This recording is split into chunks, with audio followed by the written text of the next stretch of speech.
Hi everyone, welcome to my channel Sanskrit lecturer Haima. నేను ఇంతకుముందు వరకు లింగాష్టకంలోని 2 శ్లోకాలకు మీనింగ్ చెప్పాను కదా. ఇప్పుడు 3వ శ్లోకానికి మీనింగ్ చెప్దాం అనుకుంటున్నాను. ముందుగా అందరికీ కార్తీక సోమవారం శుభాకాంక్షలు.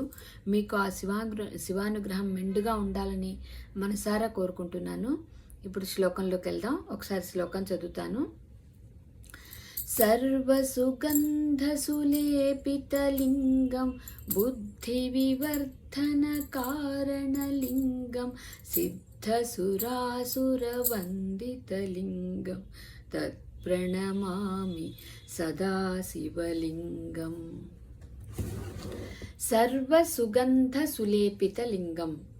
సుగంధ ద్రవ్యాలు ఉన్నాయండి మనకు. మామూలుగా ఎప్పుడైనా శ్రీచక్రార్చన చేసినా, లేదంటే దేవాలయాల్లో అభిషేకాలు చేసినా, లేదంటే వెంకటేశ్వర స్వామికి అభిషేకాలలో కానీ ఎక్కడైనా సరే మన హైందవ సంస్కృతి సంప్రదాయంలో ఈ సుగంధ ద్రవ్యాలు చాలా పెద్ద పాత్ర అండి. అయితే ఈ సుగంధ ద్రవ్యాలు అన్ని అర్చనల్లో, అన్ని అభిషేకాలలో బాగా విరివిగా వాడుతూ ఉంటారు. సుగంధ ద్రవ్యాలు అంటే ఏవి? జాజికాయ, జాపత్రి, యాలకులు, లవంగాలు, దాల్చిన చెక్క, ఇవన్నీ కూడా వేస్తారండి. అంటే అభిషేకం చేసేటప్పుడు ఆ నీటిలో వేస్తారు.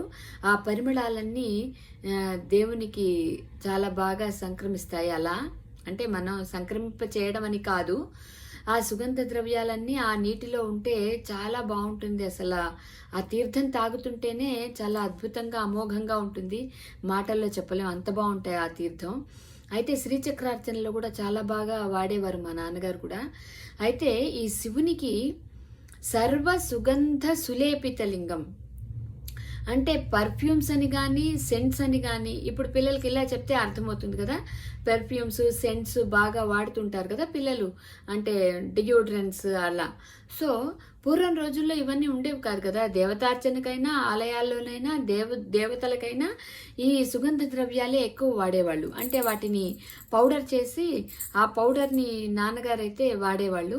అలా ఈ పౌడర్లని అభిషేకం జలంలో వినియోగించడం ఆనవాయితీ. అయితే ఈ శివుడి దగ్గర శివుడికి ఇవన్నీ కూడా మైపూతలుగా వాడుతున్నారటండి.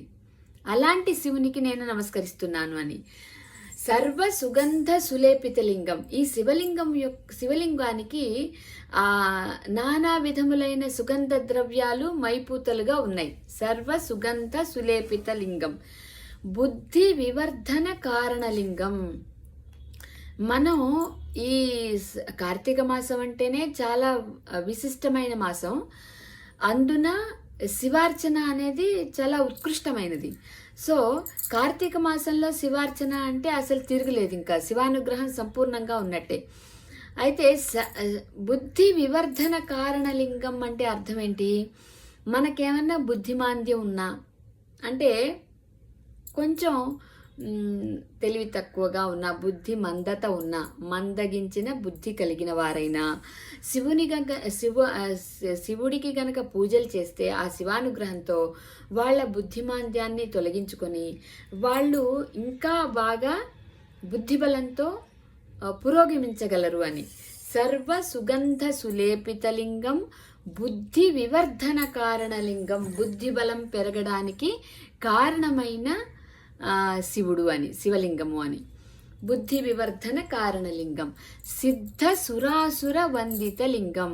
సురాసురులు అంటే మనకు తెలుసు ఎవరు? దేవతలు. సురులు అంటే దేవతలు, అసురులు అంటే రాక్షసులు. సురాసురులు అంటే దేవతల చేత, రాక్షసుల చేత అర్చించబడేవాడు, నిరంతరం పూజించబడేవాడు అని. మరి ఇక్కడ సిద్ధ సురాసుర వందిత లింగం అన్నాడు. సిద్ధులు అంటే ఏం చెప్పాలి? సిద్ధులు అనే పదానికి ఎగ్జాక్ట్గా చెప్పాలంటే వాళ్ళు అన్నిట్లలో ఆరితేరిన వాళ్ళు.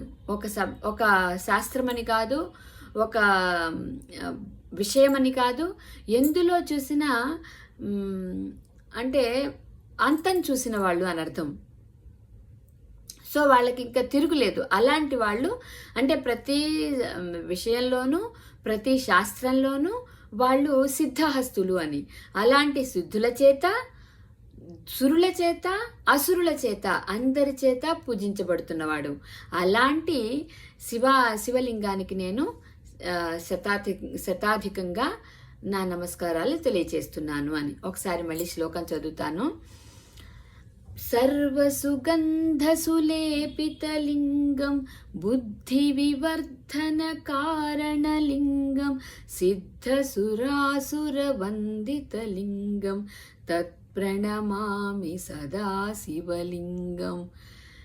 ఎంత అద్భుతంగా ఉందో అసలు చదువుతుంటేనే అసలు ఆ అనుభవం, ఆ ఫీలింగ్ అనేది మాటల్లో వర్ణించలేనట్టుగా ఉంది. అంత అనుభూతిని, ఆనందానుభూతిని పొందుతున్నాను నేను. మీకు కూడా నా వివరణ నచ్చితే నన్ను సపోర్ట్ చేయండి. నా ఛానల్ పేరు Sanskrit lecturer Haima. Thank you.